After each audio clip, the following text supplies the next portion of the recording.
inside the mine. Thought I'd do something different, a bit mobile, real, raw, right in the moments. Just on the morning run, putting in the work towards Big's Backyard World Championships.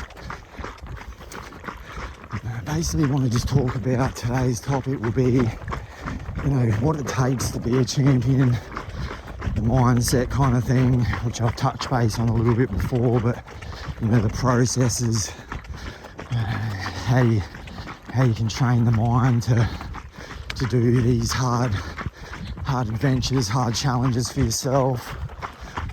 Start with, I guess, for me personally, my, deep motivation started as I got into my fighting career with the Muay Thai. The deeper I got and the harder my fights got, I realised I needed to train harder. All the elites that I followed, the biggest thing the biggest difference was they were just training more. When you're a professional athlete, you don't have to work, you can just train twice a day. In my fight career, I got a little stint where I was a stay-at-home dad, and I got to do that, go to the gym in the morning, train, look after the boys, take them up to the gym with me and do my session, come back, lunch, refuel, get dinner sorted, and go off the gym at night. Something made work with the support of partner Michelle, and you just got to basically find little tricks and ways to put in more effort. And one of my biggest things I learned was the darkness, like here right now, was very few people want to get up in the middle of the night, want to really do that deep training when you're tired and you're sore, like I always talk about. But just that motivation is a lot harder to find in the darkness, when you're tired.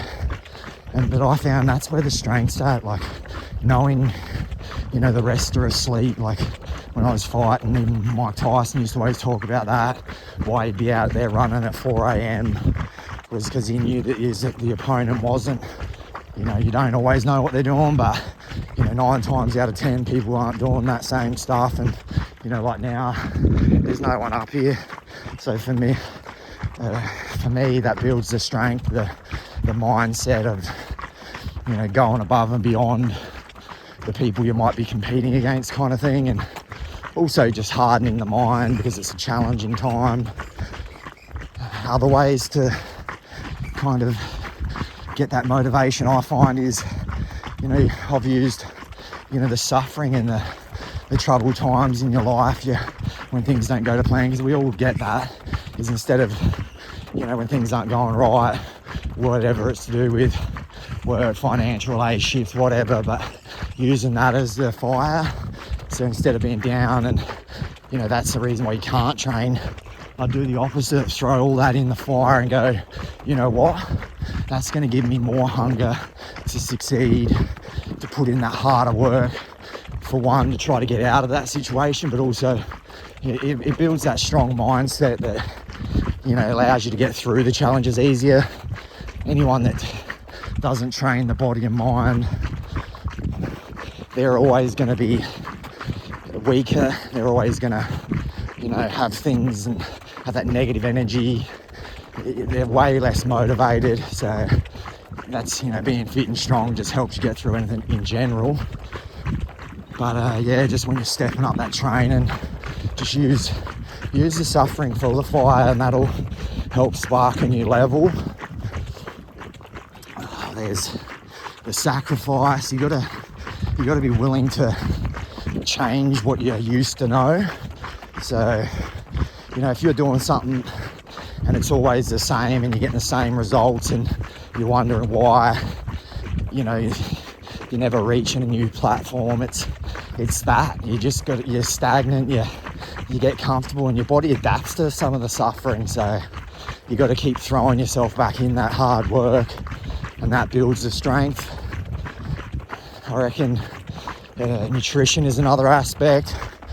We all eat stuff here and there that, you know, might be a bit of junk food or a bit of stuff full of sugar that you know you probably shouldn't be having. But the trick is to limit that, you know, as much real fresh food, fruit and vegetables and things that are grown, you know, with the love and, you know, organically as much as possible. That's where the fuel is and the strength that your body needs, that we get the nutrients off.